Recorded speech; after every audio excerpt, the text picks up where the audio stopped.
Boa noite. Estar aqui é sempre um motivo de alegria para mim, né? Principalmente nesse recomeço, né? Que me traz também um significado muito especial. Ainda mais sabendo que hoje também é festivo esse dia, né? Para vocês aqui. Então vamos comemorar juntos falando sobre os ensinamentos de Jesus e de Joana de Ângeles, Espírito, que através da psicografia de Divaldo Franco, no livro Autodescobrimento, nos traz, no capítulo 21, os sicários da alma, que a gente já vai descobrir do que se trata. Mas antes, então, apenas revisando, né, que a doutrina espírita ela nos traz muitos conhecimentos que são importantes para a nossa vida, né, para a gente poder dar um sentido para a nossa vida, que a gente é espírito, que as leis de Deus elas governam o universo, nenhum de nós pode fugir dessas leis, né? E principalmente da lei da reencarnação. Cada um de nós é um indivíduo, ou seja, nós somos únicos, não existe outro igual a nós, né? E vamos partir para a experiência corporal no mundo material e, obviamente, dentro, né, inseridos dentro de uma sociedade, iniciamos dentro de um lar, vamos crescendo, nos desenvolvendo até a fase adulta, onde hoje podemos todos analisar o nosso mundo como está, né? A velocidade das coisas, o estresse, a urgência, as respostas rápidas. Nós temos uma pressão para estarmos conectados, né? A gente não pode perder nada, a gente tem que ter uma alta performance, a gente tem que estar toda a vida sendo o primeiro lugar, né? Competitivo e ter sucesso e muito mais ter e ter e ter, né? E aí a gente vai vivendo reprimido, muitas vezes a gente vai desenvolvendo uma exaustão emocional que é sem sentido, mas distraídos não conseguimos entender o que se dá conosco no nosso mundo interno e vamos tendo dificuldades internas, né? Por quê? Porque a gente não tem tempo para isso, para olhar para dentro, para entender o que se é, o que devemos e estamos fazendo aqui, né? E aí a gente vai partindo para a superficialidade, a gente não tem tempo para se aprofundar. E acabamos passando dos limites ali, né, dentro desse processamento que se dá a vida e também o nosso próprio cérebro, né? Porque a velocidade das coisas é tanta que a gente precisa de uma outra máquina para interpretar para a gente, porque o nosso cérebro não chega. E a gente vai, então, se colocando nesse lugar. E aí, Joana vem trazer esse ensinamento porque ela quer enfatizar realmente a visão do espírito que somos no mundo, né? E, inclusive, e principalmente, essa busca interna nossa de quem se é, né? Então ela diz que sem uma visão espiritual da existência física, a nossa própria vida vai permanecer sem sentido ou significado, ou pelo menos a gente vai ter dificuldade de atribuir um sentido para ela, com a nossa visão superficial apenas do mundo. Porque através do autodescobrimento é que a gente vai entender quem de fato a gente é. A gente vai se conhecer e a partir disso a gente pode mudar a forma como a gente se localiza na vida, né? Dependendo, é claro, do nível evolutivo que nós nos encontramos, então a gente vai experimentando a vida e vamos nos instrumentalizando, segundo Joana, para experimentar e decidir nesse processo todo que é a vida. Quanto tempo nós estaremos aqui? Então, como é que está a nossa vida, né? Vamos começar já com essa pergunta, né? Nós nos sentimos bem ou não? Insatisfeitos pelo que somos, pelo que possuímos ou como nos encontramos? Ela vai nos ensinar que é interessante, cada dia mais torna-se importante que a gente tenha esse desejo de mudança, né, dentro de nós. Por quê? Porque a gente precisa aumentar a capacidade de desenvolvimento e de uma abertura de crescimento emocional muito maior nesse processo que é a vida aqui no mundo, porque aqui as coisas são um pouco complicadas. Então a gente tem alguns desafios para vencer. E se a gente vive aturdido, né, distraído, A gente vai acreditando que a nossa vida, então, é dessa mesmo, né? Então, olha, eu mereço mesmo esse sofrimento, eu acho que eu vou ser infeliz mesmo. A gente vai aceitando esse lugar, né? Quando o propósito de Deus para nós não é esse. É a plenitude, é a perfeição, é o crescimento emocional, espiritual, né? Então, essa é a ideia da Joana nessa proposta desse livro, né? Desse capítulo particularmente.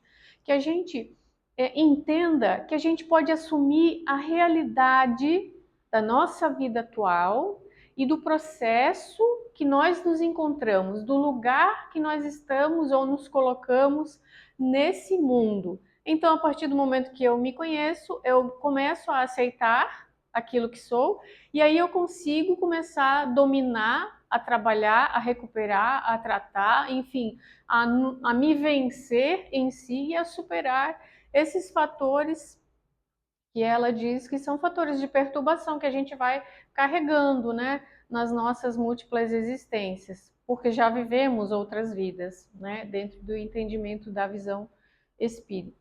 Então, ela traz esses 3 itens que podem vir a ser os sicários da alma, né, que a gente já vai ver o que é.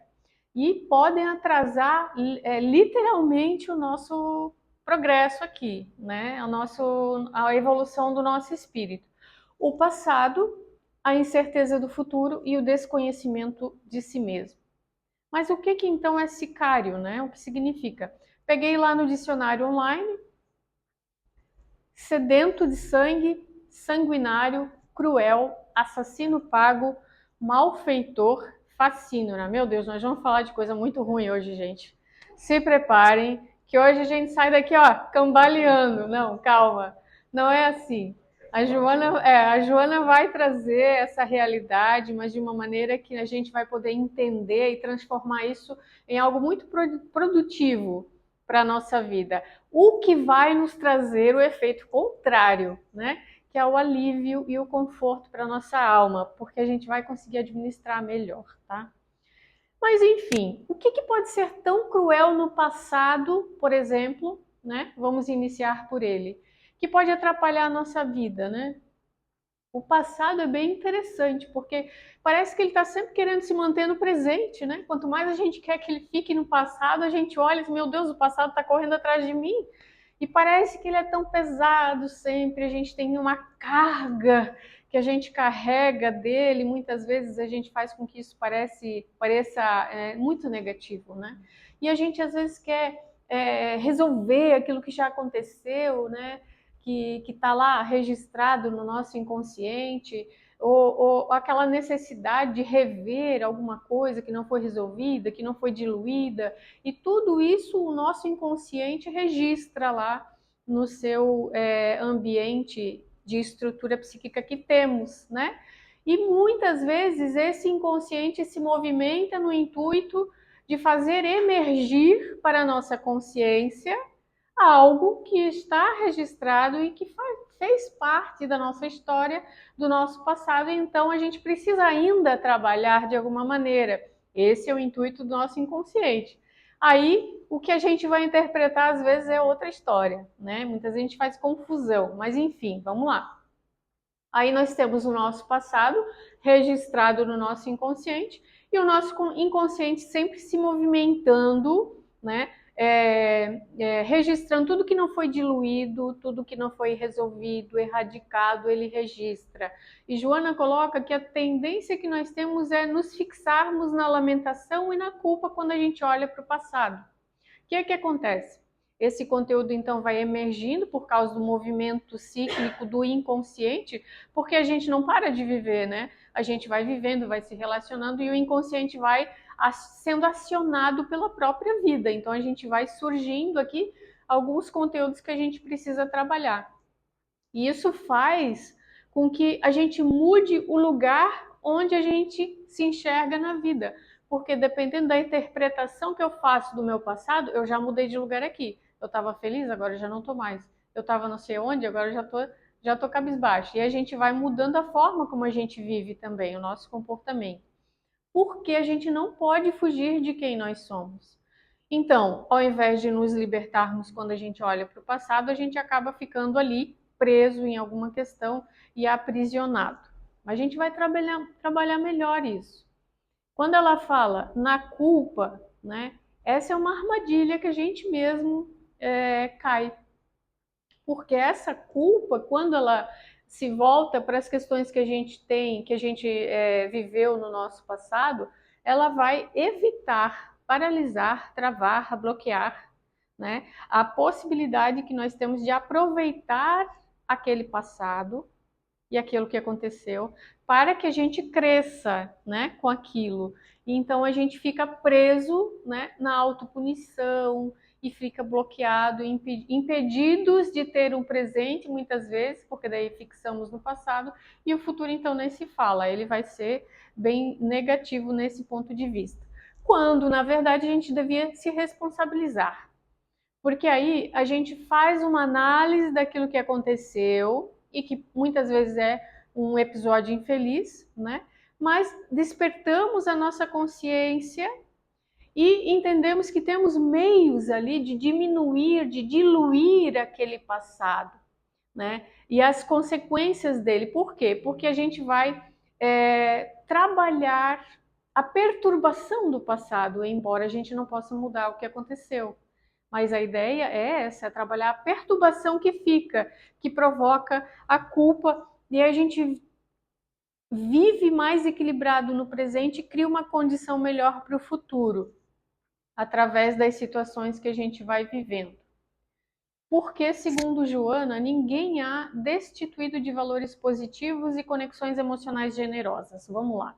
Todos nós tivemos um passado de problemas, ok? De erros, de antipatias, de agressões, de infelicidade, até possivelmente provocamos a desgraça do outro, a destruição de alguma coisa, né, em algum sentido.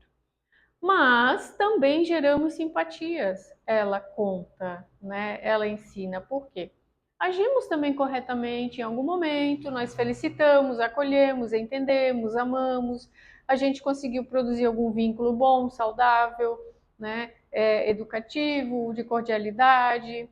Veja, nós temos esse lado dual, né? É uma postura dual e a gente às vezes só enxerga a negativa de nós mesmos.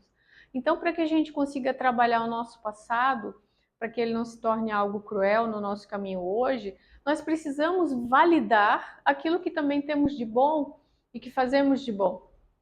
Porque mesmo quando a gente está sofrendo as consequências da lei de causa e efeito, que é natural e que não podemos fugir, né? E muitas vezes vem como patologias, né? Angústia, medo, insegurança, e a gente sente as coisas e às vezes não sabe explicar, não sabe de onde vem. Mesmo assim, né?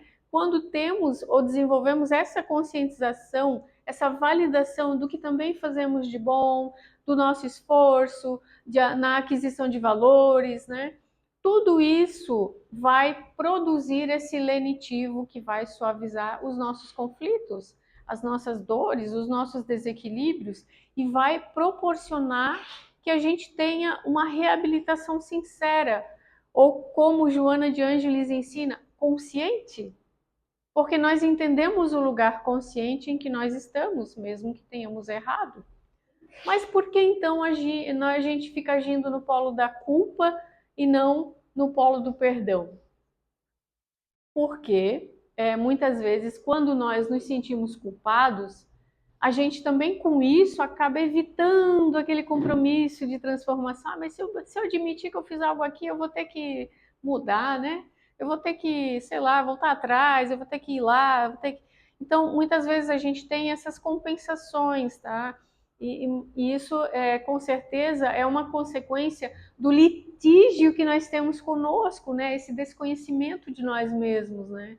Dessa nossa sombra mais negativa que a gente não reconhece. É um confronto consigo mesmo, essa culpa. É uma visão negativa que nós temos de nós mesmos, quando a gente não olha para essa criança interna, ferida que temos, né? Com essa destruição que nós causamos, a gente não aceita isso. Com a culpa a gente vai se autopunindo, né? E aí a gente vai criando esse fator de perturbação que vai nos acompanhando para onde a gente for. E aí isso provoca uma ruptura no nosso presente, porque nós não conseguimos mais caminhar só no presente. A gente bota muita energia no passado e aí a gente falta fôlego aqui para o presente, o que vai nos levar ao aprisionamento, ao medo, ressentimentos, mágoas, incertezas. Isso quando a gente é vítima, quando nós nos consideramos vítimas, e também como quando a gente se considera o algoz também, porque tanto a vítima como o algoz sente ressentimento, mágoa, então todos precisamos trabalhar esses sentimentos negativos. E lá no auto-perdão, nós nos responsabilizando, vamos entender que vamos ter que trabalhar essa culpa, vamos ter que tratar alguns sentimentos equivocados. Esse ressentimento, essa mágoa, né, ao mesmo tempo que nós vamos validando ali os nossos valores positivos, as nossas conquistas, e isso vai equilibrando a balança e a gente vai tendo um pouquinho mais de alívio, de equilíbrio, de aceitação, né? Fica mais fácil aprender quando eu entendo que eu posso errar e que pode acontecer comigo, né? E aí, então, o que eu faço para recuperar, para resgatar, né? Para superar ou para não errar mais e tudo isso. Isso me traz uma liberação emocional, sentimental, me dá um pouco mais de autoconfiança para eu viver no presente e entender que tá, ok, agora eu presto atenção e não consigo e tento não repetir aquele erro do passado. Aí eu vou já, tô saindo já da culpa e tô caminhando já para um alto amor, já consigo dar uma olhadinha para mim, né? E aí eu consigo me auto perdoar.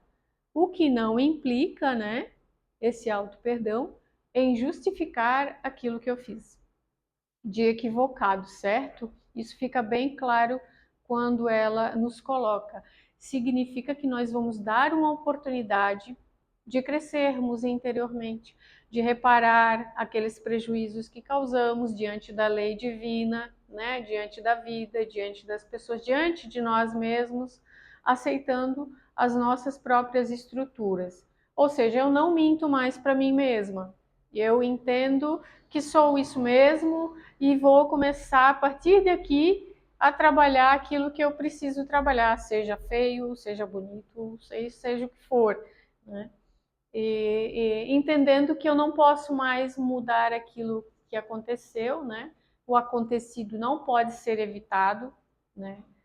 Mas ele deve ser considerado, porque senão eu fico parada, né?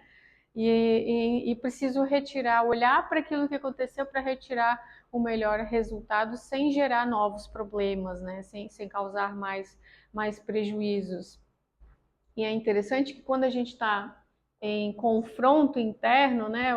Um conflito também, ou em confronto com a lei natural de Deus que já está na nossa consciência, é muito desafiador, porque a gente não quer reconciliação na maioria das vezes por causa do nosso orgulho, a gente tem dificuldade nessa parte, né? Mas o conflito exige a reconciliação. E a reconciliação vai exigir que a gente trabalhe a humildade dentro do nosso coração, porque eu preciso aceitar o fato, né? E depois eu posso então me perdoar sem eu reconhecer, sem eu aceitar, sem eu enxergar, né, humildemente a realidade. Como é que eu vou entender aquilo para poder perdoar, para poder compreender, né, e recuperar ou resgatar? Olha, exemplo, eu errei, eu aceito isso, mas tenho coisas boas dentro de mim também. Eu sou amado por Deus mesmo assim. Se eu sou amada por Deus mesmo assim, mesmo no erro, então quer dizer que na vida existem erros e acertos e que faz parte desse desenvolvimento espiritual o erro também. E aí então a gente tem dois caminhos na culpa, né? Ou eu consigo ressignificar o que ficou mal resolvido no passado. Então, como vimos, o auto-perdão não é cobrar de nós mesmos aquilo que a gente não conseguiu fazer no passado, porque aquela época a gente, se conseguisse, teria feito diferente, enfim, né? mas a gente precisa considerar aquilo para não ficar preso na culpa, ou então eu não aceito aquilo, eu não aceito a minha condição, e para me defender, então eu finjo que nada aconteceu, e aí eu vou vivendo, eu olho para o lado, eu olho para cima, eu olho para baixo. Mas não adianta, gente. Não adianta fazer de conta que nada aconteceu, porque a gente vai viver alienado, anestesiado, e a culpa vai crescer na nossa sombra até que ela se torne sei lá, uma doença, alguma psicopatologia como aquelas que a gente viu do início, né? Enfim, vai emergir de alguma maneira, né? Ou no nosso corpo físico, ou na nossa estrutura psíquica, alguma coisa. Porque a gente não pode fugir de nós mesmos por muito tempo. Às vezes a gente tenta, mas logo, logo a vida mesmo vai nos levar para um momento de autorreflexão, de autoanálise. Por que não começar agora, né?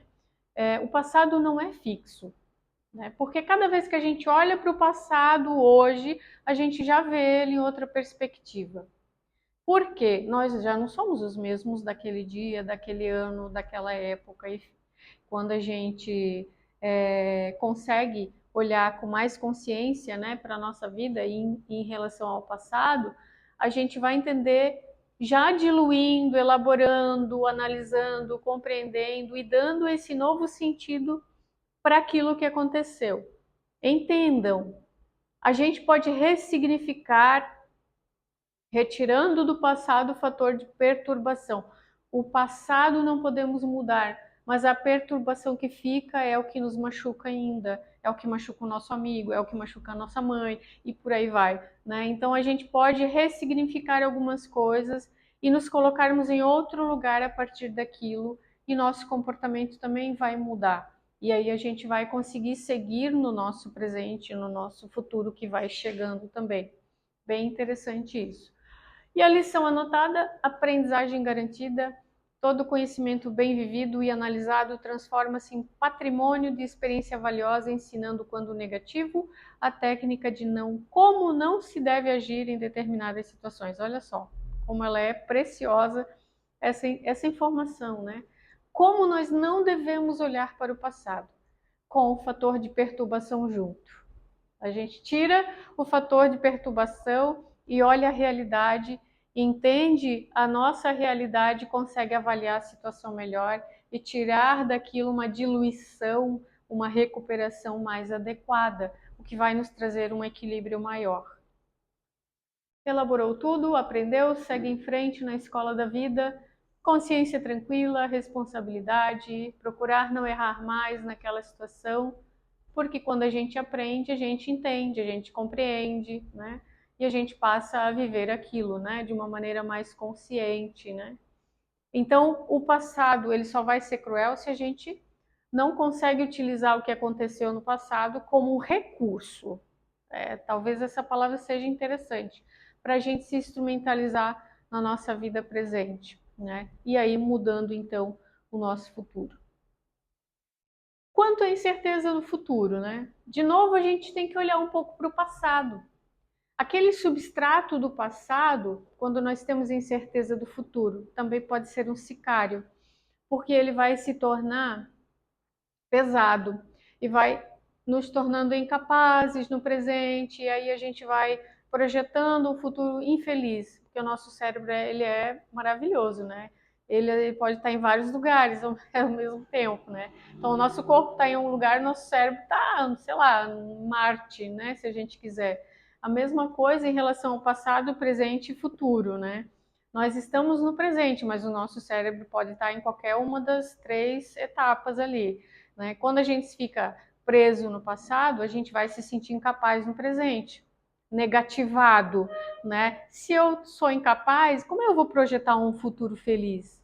Eu vou me sentir muito insegura, meu futuro vai ser incerto, né? E aí a gente vai se desconectando, né, da gratidão pela vida, como essa vida bela que foi lida no início, né? Essa oportunidade positiva da gente confiar, fazer a nossa parte, né? Entender o amor de Deus, esse alto amor, e daí criar uma condição melhor. Aí a gente cria essa condição de olhar para a vida de um lugar desfavorável, incerto, impreciso, amargurado, e quando a gente vê, a gente está lá no fundinho do poço, né, numa depressão, num transtorno mais grave, né, e nossas relações, nossa família fica tudo desalinhada, e nossa vida vai tendo mais dificuldade de se administrar de uma maneira equilibrada.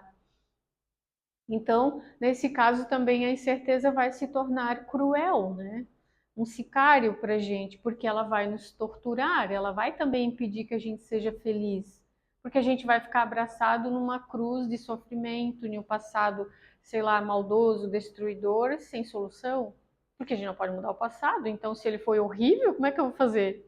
Eu não tenho opção. Então, minha vida, olha, imagina a cruz do sofrimento, né? Quando na verdade nós podemos diluir tudo aquilo, como já vimos, e descarregar, né, para termos uma vida presente melhor e um futuro mais feliz. Ninguém se pode evadir do processo de crescimento interior, e esse imperativo da evolução apresenta-se com dúvidas a respeito de como enfrentá-lo e que fazer enquanto aguarda. A atitude correta está em viver cada momento intensamente, porquanto cada minuto que se acerca e passa é o futuro chegando e transformando-se em passado. Veja, ela nos dá uma certeza, o futuro vai chegar, gente, não tem jeito, tá? Então vamos viver cada momento intensamente, mas espera aí, não é de qualquer jeito, né? Vamos só colocar umas vírgulas aqui, né? Nem no passado, nem no futuro. É no aqui e agora, né? De forma consciente. A gente precisa estar mais presente na própria vida, né? Viver de acordo com a realidade, não de acordo com a fantasia, de acordo com as interpretações equivocadas que a gente vai tendo das pessoas e tudo mais, né? O que temos de fato na nossa realidade? É disso que nós precisamos para entender o lugar que nós estamos na nossa vida e tomarmos as nossas decisões. Não andeis ansiosos pelo dia de amanhã, porque o dia de amanhã a si mesmo trará o seu cuidado. Ao dia bastam os próprios males. Bom, se o futuro vai chegar e a gente tem que viver o aqui e agora, mas com responsabilização, a gente está falando aqui no bom sentido, né? Nós não vamos sair por aí matando todo mundo e sei lá, né? Estamos falando aqui no entendimento mais positivo do ensinamento de Jesus, né? Então, Joana fala, gente, entrem na vida mesmo. Viva o que precisa ser vivido. O que está na lei, o que é da lei natural, o que você está se colocando no lugar. Consciência, tome consciência disso, viva o que precisa viver, tome as decisões, procure atitudes corretas, corrija quando necessário, e aí ela vai trazendo um monte de orientações para a gente. Haja, não reaja, né? Então, vamos começar a acordar, segundo a Joana de Ângeles, né? E aí criar uma condição mais agradável para o nosso futuro, mais segura, mais feliz, vai ser mais compensador nesse sentido. Só que a inquietação pode atrapalhar um pouco, né? Como a gente viu aqui, o mundo não é nada fácil, então a gente tem aí bastante desafios. O que acontece? O nosso amigo querido ego, né? Ele quer muitas coisas. Ele quer o controle de tudo, ele quer ser o bambambam, ele quer ser o cara, ele quer estar no topo, mas ele não quer pagar o preço do processo da vida, o trabalho, o esforço que ele tem que chegar e transformar e dar um passo para trás e reconhecer que ele está errado, isso ele não quer pagar o preço, né? Porque muitas vezes o ego não se conhece, né? Em sua totalidade, em sua integralidade. Então o que ele faz? Ele vai se desconectando desse eu, né, integral, e aí a gente vai começando a se sentir desconectado também de nós mesmos, com Deus, não enxergamos mais essas oportunidades e entendemos que não podemos ser felizes e a incerteza está instalada com sucesso. E para você desinstalar isso, olha, a gente tem que dar uma volta na pessoa e mostrar que ela é capaz de novo, e que ela pode, que ela se recupera e que a vida é boa, e a gente tem que ter um trabalhinho ali. Mas assim, se eu entendo que Deus é amor e Ele me ama, então as suas leis são justas, perfeitas, administram tudo. Por que eu vou me inquietar? Por que eu vou me sentir assim? Eu não preciso. Eu tenho que fazer a minha parte, porque Deus não vai fazer por mim, né? Mas eu sou filha de Deus, então veja só que maravilhoso, mas que profundo também, né? Eu tenho que aceitar que eu estou nesse processo de evolução. Então, eu vou ter erros e acertos, né? A sabedoria, ela só acontece com a vivência, com a experimentação da vida. E a experimentação da vida, o aprendizado, ele ocorre com acertos e erros, certo? E a gente vai desenvolvendo a nossa evolução ali, o nosso progresso. Então, por que não dar um tempo a mais para a profundidade, para você se conhecer um pouquinho melhor, para entender aquele sentimentinho ali, aquela situação lá, para você ter um tempo para se aprofundar em você, perceber o caminho, trabalhar a culpa, a responsabilidade, a recuperação, ter uma visão mais otimista da vida, lembra? Validar os pontos positivos que nós temos. A vida também tem pontos positivos. E a gente pode olhar para isso. Não fugir da vida, tentar assumir as coisas, olhar para a realidade, por mais que ela seja difícil, assumir a própria vida com amor, né? Ou seja, eu quero pagar o preço. Eu estou disposta aqui a pagar o preço da vida e aí a gente segue no caminho da certeza, da confiança no porvir. Então vamos ter com certeza um futuro mais seguro nesse entendimento. Mas o desconhecimento de si mesmo também vai complicar um pouco, porque aí a gente vai falar um pouquinho mais da nossa vida no mundo aqui, né? Preocupações, opinião dos outros, aparências, conquistas das coisas externas, disputas insignificantes. A gente não está aqui colocando em questão a nossa sobrevivência, porque todos entendemos que precisamos sobreviver, certo? E a materialidade das coisas está aqui para que a gente consiga fazer isso também. É um instrumento para isso. Mas quando nós nos distraímos exacerbadamente, a gente começa a descuidar também de si mesmo. E a gente vai permanecendo ignorante dessa profundidade que nós somos, dessas potencialidades latentes. O desconhecimento de si mesmo. A sombra que Jung fala, né? Lá na sombra não tem só os desastres, as coisas ruins, os nossos defeitos e imperfeições. Também tem as nossas potencialidades.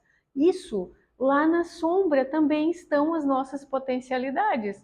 Por que que eu vou olhar só para o meu lado feio então, né? Por que eu não posso me aprofundar nas coisas que eu posso desenvolver positivamente? É o mesmo lugar. Então aí no mundo, quando a gente está distraído, aí a gente se perde um pouco, porque a gente vai agir como os outros esperam que a gente haja, né? Acabamos fugindo da nossa realidade dentro desse processo de individuação, porque aí importa o carro melhor que eu tenho, aí eu quero comprar casa, eu não tenho tempo para me, sei lá, fazer uma terapia, mas eu tenho tempo de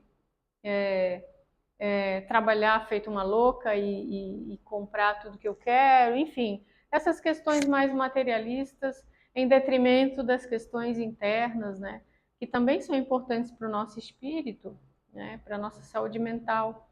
E aí complica, porque se a gente não tem ideia de quem a gente é, de fato, tudo que disserem que nós somos, né, nós vamos aceitar, porque a gente não sabe.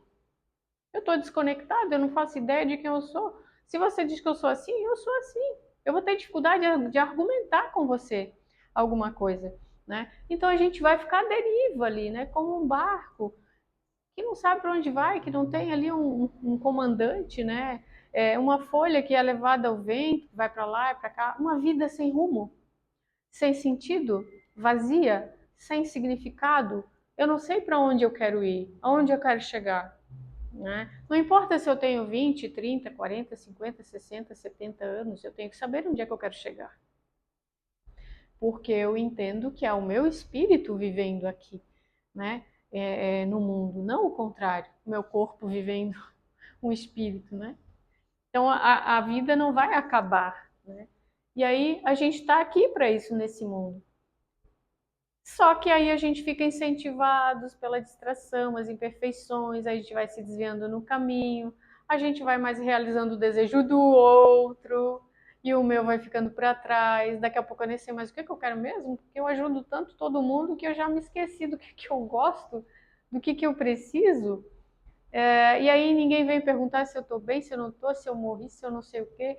E aí eu começo a ir para outro caminho aqui, né? Então eu também tenho que fazer essas reflexões, né? Eu também mereço um pouco de prioridade, de autocuidado, né? De validações, né? Equilibrando o ter e o ser, por exemplo, no mundo já é uma grande coisa, né? Então a gente cai nesse risco, né? De nos perdermos de nós mesmos, de nos desviarmos do caminho. Aí a gente perde o nosso próprio valor. Quando nós deveríamos entender que, embora todos pensem algo de nós, nós deveríamos saber quem somos, o que queremos, o que, para onde vamos, ou como vamos, ou onde estamos, né? E isso não deve interferir no nosso estado interno, certo? A gente cria uma perspectiva mais pessimista da realidade e aí todo o valor está fora de nós, né? A gente não olha para dentro, a gente não tem mais crédito em energia porque a gente gasta tudo fora de nós. E a gente vai se colocando nesse lugar de vítima, de comparações, né? A nossa vida vai ficando mais chata, mais monótona, mais amargurada, mais complicada, porque daí a gente já tem dificuldade de resolver os problemas, porque a gente não se posiciona, porque a gente não se conhece. Então eu não sei se eu quero um pão de queijo ou se eu quero um pastel, né? Onde é que você quer ir? Ai, não sei. Meu Deus, você não sabe onde é que você quer ir? É uma pergunta simples, né? O que que você vai comer hoje? Ah, não sei. Você não sabe de nada?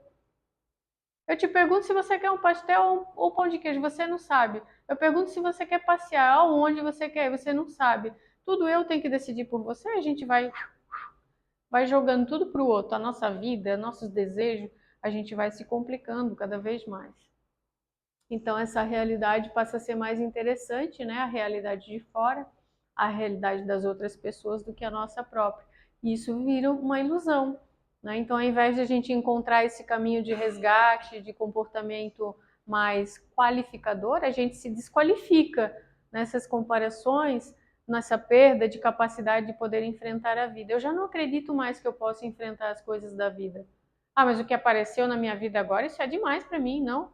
Não, mas se apareceu para você, você entende que as leis de Deus são justas, você vai ter outro comportamento diante daquilo. Ou você vai se esforçar para transformar o seu comportamento em algo mais equilibrado, né? Para poder tirar um proveito maior daquela experiência própria, já que a evolução é individual, né? E a gente vai desenvolvendo essas habilidades também. Muitas vezes não temos, e tá tudo bem, mas a aceitação e a disponibilidade de vivê-las com qualificação, com validação própria, com entendimento de que se aquilo surgiu na minha vida é porque eu dou conta, senão não surgiria, né? E aí eu consigo seguir em frente. Quem eu sou? O que eu quero? Várias e várias perguntas, Joana de Ângeles coloca perguntas que são interessantes, simples, né? A gente resolver essa questão, né? Qual é o meu tamanho na vida? Como é que me ocupo, né? Como eu ocupo o meu tempo? Que análise faço da vida? Como me percebo no mundo, né? Tem outras, que lugar eu me coloco nas relações comigo mesmo, né? E aí ela vai falar a parte mais importante dessa questão, que é a orientação dela, né? Fazer um exame profundo de si mesmo de maneira constante. Esse é um ponto muito importante. Como, né? Refletindo o que de fato importa na sua caminhada. O que vai fazer a diferença? Entender que a gente precisa abrir mão de algumas coisas para atingir o objetivo do nosso espírito no mundo. Com esse olhar, entender a diferença, né, do nosso ego, que precisa administrar algumas coisas superficialmente falando aqui, mas o nosso self também está aqui. Então, peraí, vamos olhar para esses dois aqui, vamos entender quem são eles em mim, como é que eles estão agindo. Então, ela dá a dica, né? Criar esse diálogo interno. É uma análise, é uma autoanálise. A gente entender essa criança interna que somos, essa criança ferida muitas vezes, né? Começar a vigiar mais os nossos pensamentos e os sentimentos, que vão um pouco além das emoções, Que sentimentos você está tendo e desenvolvendo durante as coisas que acontecem na sua vida? Analise esses sentimentos. Vai entendendo melhor o que você sente para entender o que você é. E aí, então, tentar analisar o contexto geral, fazer esse exame profundo e tomar as medidas que são cabíveis para aquilo, né? Pensando, então, no seu progresso evolutivo, né? Então, só o fato da gente saber disso já vai fazer com que a gente crie um sentido, né? Um significado para a nossa vida, o nosso comportamento. Porque a gente já, a partir disso, a gente já entende o nosso lugar, o nosso valor. Já entendemos que temos valores também e que vamos usá-los nesse caminho, né? Então, com essa transformação, a gente vai, segundo Joana de Ângeles, experimentar a paz do trabalho interno, a paz trabalhada, que vai fazer com que a gente desenvolva essa lucidez da consciência de si mesmo e então esse desconhecimento de si mesmo, esse sicário não vai mais incomodar a nossa vida, porque a gente vai estar no caminho interno, mesmo estando vivendo aqui no mundo externo. E então a gente vai se ajustar às leis de Deus, né? Deus é amor, a gente vai desenvolvendo esses valores, né? Autoconfiança, compreensão das leis, reflexões, a perseverança vai ser muito necessária para a gente, né? Esse autorreconhecimento, para chegar nessa conexão do nosso espírito no mundo, com a vida, com Deus, esse autoencontro, né? Que ela tanto coloca nos livros, né? O self, a paz e tudo isso aí, né? A humildade, esse enfrentamento, essa consciência de que nós estamos aqui para aprender, a gratidão por essa vida do jeito que ela é mesmo, e esse lugar de pertencimento que nós precisamos ter, porque ele é a base, né? Nós vamos acabar aqui, muito provavelmente todos nós vamos para os nossos lares, porque temos um lar, né? É uma base, é um local seguro. Imagina se a gente tivesse que ir para debaixo da ponte agora, passar a noite, né? E seria seguro? Nós teríamos esse sentimento prévio de segurança ou a gente teria aqui algo de insegurança incerto no caminho, né? Então veja como é importante a gente seguir essa base segura no processo da vida, né? Para a gente ter essa aceitação de nós mesmos e seguirmos em harmonia pelos caminhos da vida, certo? Porque, segundo Joana, a nossa origem é divina, nós somos amados e não estamos sozinhos. Ou seja, ainda além de tudo isso, podemos pedir ajuda, né? E seremos atendidos pela providência divina, né? Pelos nossos amigos, pela nossa família e por quem estiver aí nas nossas relações. É isso. Muito obrigada a todos.